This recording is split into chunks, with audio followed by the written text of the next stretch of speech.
राम राम मालिक। मालिक, इस महीने लकड़ी की बिक्री बहुत कम हुई है। माँ की तबीयत बहुत ज़्यादा खराब है। हकीम जी ने कहा है कि अगर 2 दिनों में शहर से महंगी दवाई नहीं आई तो मैं क्या करूं अजय? तेरे घर में बीमारी है तो उसके बदले मैं अपना पैसा छोड़ दूं? पिछले साल तेरे बाप ने मुझसे 50 सोने के सिक्के लिए थे। ब्याज मिलाकर अब वो 100 सिक्के हो चुके हैं। मालिक, मैं आपका एक एक पैसा चुका दूंगा। बस मुझे 1 महीने की मोहलत दे दीजिए। इस बार शहर जाकर मैं बड़ी लकड़ियां बेचूंगा। अरे ओ लकड़हारे, अपनी औकात देखकर बात कर। मालिक की दया का तूने नाजायज फायदा उठाया है। अगर कल सुबह तक ब्याज के 20 सिक्के नहीं मिले तो तेरी झोपड़ी पर मालिक का कब्जा होगा। रघु, जरा शांत रह। अजय, अगर तू चाहता है। बोलिए मालिक, आप जो कहेंगे मैं करने को तैयार हूँ। हमारे गांव के उत्तर में जो काला जंगल है उसके बीच में एक पुरानी शापित हवेली है। सुना है कि वहाँ 100 साल पहले एक राजा का पारस पत्थर छुपा है जो लोहे को भी सोना बना दी। तू कल रात वहां जा और वो पत्थर लेके आ। लेकिन मालिक, उस काले जंगल में आज तक जो भी गया है वो कभी जिंदा वापस नहीं लौटा। लोग कहते हैं वहां भयानक अदृश्य शक्तियां और आत्माएं रहती हैं। तो फिर ठीक है, कल सुबह अपनी माँ को लेकर रास्ते पर भीख मांगने के लिए तैयार हो जा। अजय भारी मन से अपने घर लौट आता है। क्या हुआ बेटा? जमींदार ने क्या कहा? तू इतना डरा हुआ क्यों है? कुछ नहीं माँ, जमींदार ने मुझे एक काम दिया है। अगर मैं वो काम कर दूंगा तो हमारा सारा कर्जा माफ हो जाएगा। तू फिक्र मत कर माँ, तेरी दवा बहुत जल्दी आ जाएगी। अगली शाम जब सूरज ढल चुका था और चारों तरफ अंधेरा छा गया था, अजय एक हाथ में लालटेन लेकर काले जंगल की तरफ बढ़ जाता है। हवाएं बहुत तेज चल रही थी और भेड़ियों के रोने की आवाज भी आ रही थी। ठहर जा नौजवान, आगे मौत का रास्ता है। अपने लालटेन की रोशनी को वापस मोड़ ले, वरना ये रोशनी हमेशा के लिए बुझ जाएगी। काकी, मुझे आगे जाना ही होगा। मेरी माँ मौत से लड़ रही है। अगर मैं पारस पत्थर नहीं ले गया तो ठाकुर भानु प्रताप मुझे दवाई के लिए पैसे नहीं देगा। अच्छा, तो तू भानु प्रताप ने तुझे बलि का बकरा बना के भेजा है। बेटा, उस हवेली का पारस पत्थर कोई साधारण पत्थर नहीं है। वह सिर्फ एक सच्चे और निस्वार्थ इंसान के हाथ में ही आता है। जो लालच लेकर वहां जाता है वो हवेली के पत्थरों में ही तब्दील हो जाता है। काकी, मुझे धन दौलत का कोई लालच नहीं है। मुझे सिर्फ अपनी माँ की जान बचानी है। क्या आप मुझे वहां जाने का सही रास्ता बता सकती हैं? ले, इसे अपने गले में बांध ले। हवेली के अंदर कदम रखते ही तुझे 3 अजीब आवाजें सुनाई देंगी और 3 भयानक राक्षस दिखेंगे। चाहे कुछ भी हो जाए, पीछे मुड़कर मत देखना और अपनी करुणा दया को मत छोड़ना। जा बेटा, ईश्वर तेरा भला करे। अजय तावीज पहनकर घने जंगल के अंदर चला जाता है। रास्ते में झाड़ियां उसके कपड़े फाड़ रही थी, लेकिन वो बिना रुके बढ़ता है। आखिरकार उसे वो विशाल खंडहर हो चुकी श्रापित हवेली दिखाई देती है। अजय जैसे ही हवेली में कदम रखता है, पूरी हवेली जगमगा उठती है। अजय देखता है कि सामने सोने चांदी के सिक्कों और हीरों का पहाड़ लगा हुआ है। वहां से एक आवाज गूंजती हुई आती है। अजय, तू क्यों उस जमींदार के चक्कर में पड़ रहा है? इस खजाने में से जितना चाहिए उतना सोना उठा और भाग जा। तू और तेरी माँ 7 पुश्तों तक ऐश करेंगे। अजय पल भर के लिए रुकता है। हीरे जवाहरात देखकर किसी का भी ईमान डोल जाता। नहीं, यह धन मेरा नहीं है। मैंने इसके लिए मेहनत नहीं की है। चोरी का धन मेरी माँ की बीमारी को ठीक नहीं करेगा, बल्कि मेरे संस्कारों को बीमार कर देगा।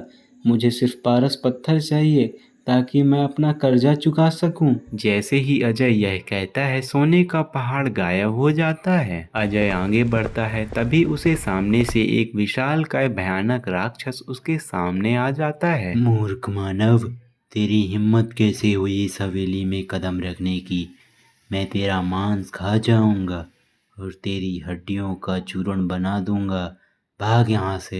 अजय बहुत डर जाता है, उसके पैर कांपने लगते हैं। वह भागने ही वाला होता है कि तभी उसे रूपा दादी की बात याद आती है कि पीछे मुड़कर नहीं देखना है। मुझे अपनी जान का कोई डर नहीं है। अगर मेरी माँ के लिए मेरी जान भी चली जाए तो मुझे मंजूर है, मैं पीछे नहीं हटूंगा। अजय बिना डरे सीधा राक्षस की तरफ बढ़ता है। जैसे ही वह राक्षस के करीब पहुंचता है, राक्षस हवा में विलीन हो जाता है। यह सिर्फ एक भ्रम है। अब अजय हवेली के सबसे आखिरी कमरे में पहुंचता है। वहां एक सिंहासन पर चमकता हुआ पारस पत्थर रखा था। उसकी रोशनी से पूरा कमरा चमक रहा था। अजय खुश हो जाता है और पत्थर की तरफ बढ़ता है। तभी सिंहासन के पास जमीन पर एक बूढ़ा आदमी तड़पता हुआ दिखाई देता है। उसका पूरा शरीर जल रहा था और वह प्यास से चिल्ला रहा था। बेटा, बेटा, कोई है? मुझे थोड़ा पानी दे दो। मैं सदियों से इस आग में जल रहा हूँ।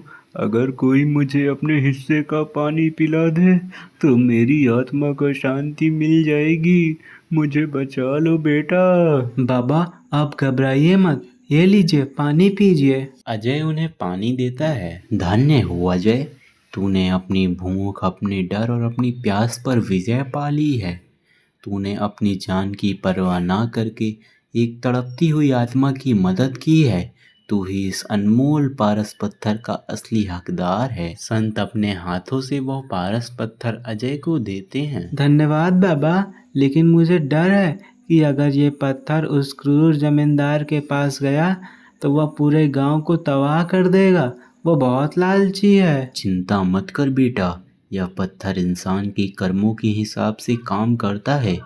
जो इसे नेकी के काम के लिए इस्तेमाल करता है, उसके लिए यह किसी वरदान से कम नहीं है। लेकिन जो इसे लालच और पाप की भावना से छूता है, ये उसको खाक में मिला देता है। ये उसके लिए स्वयं काल बन जाता है। अजय संत को प्रणाम करता है और पत्थर लेकर हवेली से बाहर आ जाता है। जब वह जंगल से बाहर निकल रहा था तो रूपा दादी वहीं खड़ी थी। मैं जानती थी बेटा, तू जीत कर आएगा। अब जाओ और अपने जीवन का नया सवेरा देख। अगली सुबह अजय सीधा जमींदार भानु प्रताप की हवेली पहुंचता है। भानु प्रताप और रघु बेसब्री से उसका इंतजार कर रहे थे। वो अजय को जिंदा देखकर हैरान रह जाते हैं। अरे, तू जिंदा वापस आ गया? क्या तुझे वो पत्थर मिला या तू खाली हाथ जान बचा कर भागा है? मालिक, मैं अपना वादा पूरा करता हूँ। यह रहा पारस पत्थर। अब आप इसके बदले मेरा सारा कर्जा माफ कर दीजिए और मेरी माँ के इलाज के लिए पैसे दे दीजिए। वाह मालिक, ये तो सचमुच पारस पत्थर ले आया। इसकी चमक तो देखिए। भाग यहाँ से भिखारी। कैसा कर्जा और कैसी दवा? तूने तो सिर्फ मेरी गुलामी की है।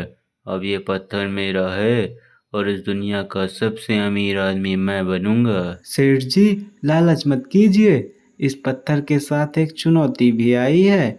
इसे सिर्फ साफ दिल का ही इंसान छू सकता है। चुप कर, अब तू मुझे सिखाएगा। भानु प्रताप झपट कर उस पारस पत्थर को अपने हाथों में उठा लेता है। लेकिन जैसे ही वो पत्थर को छूता है, अरे अरे, ये क्या हो रहा है? रघु, रघु, रघु, मुझे बचा। अरे मालिक, मैं भागा। अब तुम अपना देखो। देखते ही देखते भानु प्रताप एक बेजान पत्थर की मूर्ति में बदल जाता है। रघु यह खौफनाक मंजर देखकर डर के मारे पागल हो जाता है और चिल्लाते हुए गांव छोड़कर हमेशा के लिए भाग जाता है। अजय शांत कदमों से आगे बढ़ता है और घर आ जाता है।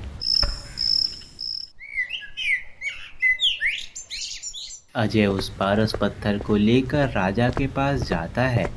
राजा अजय की ईमानदारी और साहस से बहुत प्रभावित होते हैं। अजय, तुमने इस चमत्कारी पत्थर को गलत हाथों में जाने से बचाया है। तुम्हारी ईमानदारी के लिए मैं राज्य के सबसे बड़े हकीम को तेरी माँ के इलाज के लिए भेज रहा हूँ और तुझे इस क्षेत्र का एक नया प्रधान मुखिया नियुक्त करता हूँ। राजा अजय को बहुत सारे सोने के सिक्के और एक मकान उपहार के रूप में देते हैं। हकीम जी की दवाओं से अजय की माँ देवकी बिल्कुल ठीक हो जाती हैं। अजय जमींदार की उस हवेली को गरीबों के रहने के लिए एक आश्रम में बदल देता है।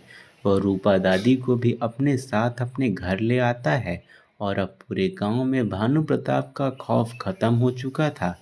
हर तरफ खुशहाली की लहर थी। जो इंसान संकट की घड़ी में भी अपनी ईमानदारी, करुणा और संस्कारों को नहीं छोड़ता, ईश्वर स्वयं उसकी रक्षा करते हैं। लालच का अंत हमेशा विनाशकारी होता है, जबकि नेकी का फल देर से ही सही लेकिन बहुत बड़ा और सुखद होता है।